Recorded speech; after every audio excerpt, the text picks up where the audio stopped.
चलिए, इससे पहले वाले क्लास में हम लोग परागकण के बारे में जाने हुए थे और परागकण का संरचना जो होता है उसके बारे में हम लोग जान चुके हैं। ठीक है, जो परागकण होता है वो परागकोश के अंदर में पाया जाता है। ठीक है, तो अब हम लोग जब परागकण के बारे में पढ़े थे उसमें हम लोगों को दो नाम जानने का मौका मिला था।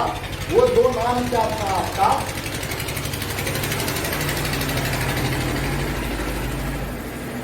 वो दो नाम था आपका, ये जो है कायिक केंद्रक और आपका जनन केंद्रक। ये दो आपका देखने को मिला था। वहां पे हम लोग पढ़े थे कि जो परागकण होता है, परागकण में आपका कायिक केंद्रक पाया जाता है और आपका जनन केंद्रक पाया जाता है, और जनन केंद्रक के द्वारा ही नर युग्मक का निर्माण होता है, और जिसके फलस्वरूप ये परागकण जो है आपका जो स्त्री केसर के वर्तिकाग्र पर पहुंचता है, जिसके परिणाम स्वरूप आपका परागन क्रिया होता है।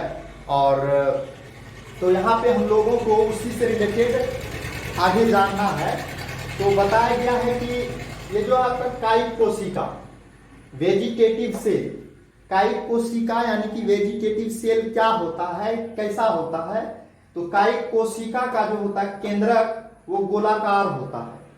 इसके केंद्रक में एक या दो केंद्रिका होते हैं। ठीक है, इसका भी आकार जो होता है, हम लोग कल परागन पढ़े थे, परागन का भी संरचना गोलाकार होता है।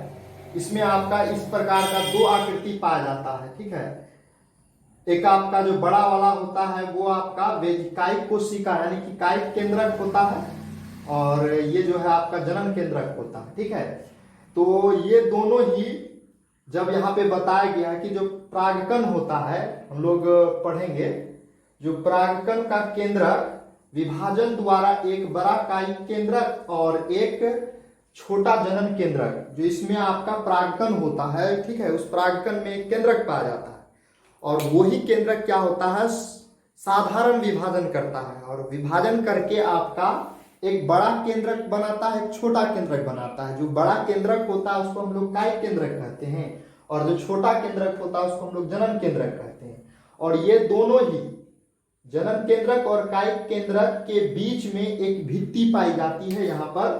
ठीक है, पतला सा संरचना पाया जाता है जिसको हम लोग भित्ति कहते हैं। भित्ति का निर्माण होता है जिसके फलस्वरूप कायिक कोशिका तथा जनन कोशिका का निर्माण हो जाता है, और उसी कायिक कोशिका और जनन कोशिका के बारे में हम लोग वहां पढ़ रहे हैं। ठीक है, तो यानी कि ये जो आपका जनन केंद्रक होता है और कायिक केंद्रक होता है, उनके बीच में एक भित्ति का निर्माण हो जाता है।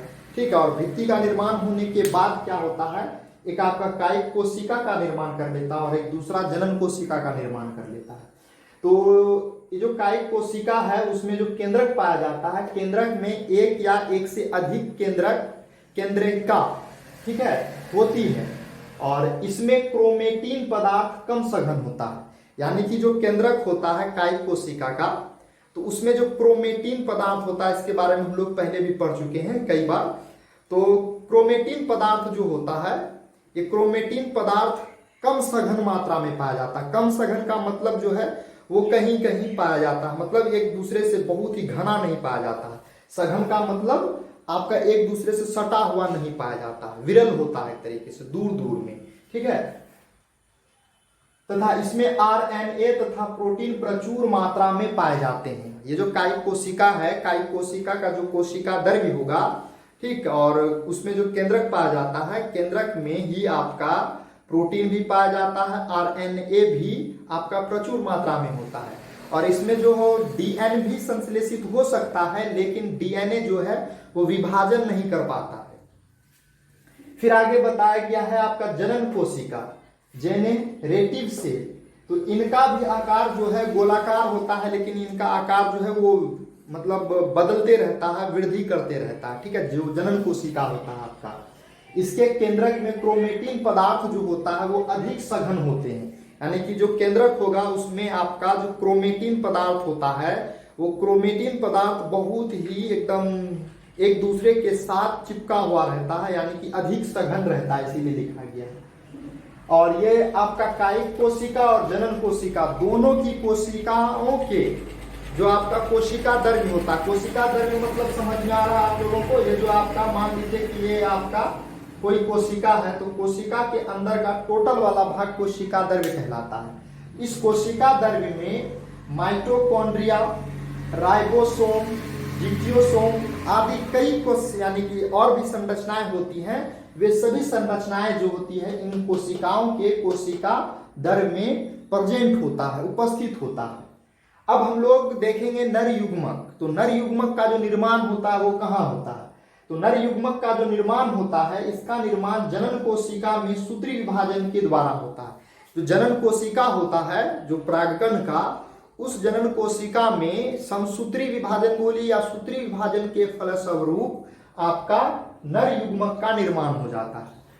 तो ये तो हम लोग पहले ही बता दिए हैं कि परागकण का केंद्रक जो विभाजन करके आपका जनन केंद्रक और आपका कायिक केंद्रक का निर्माण करता है। इस तरीके से हम लोग परागकण के संरचना के बारे में जान लिए। कल हम लोग और भी पढ़े भी थे। जो परागकण होता है वो परागकण का जो वो एक तरीके से गोलाकार आकृति होता है, उसमें प्रचुर मात्रा में पोषक पदार्थ पाए जाते हैं और इन पोषक पदार्थों के कारण ही उन परागकण को परागकण गोली और परागकण सिरप के रूप में लोग इस्तेमाल करने लगे हैं।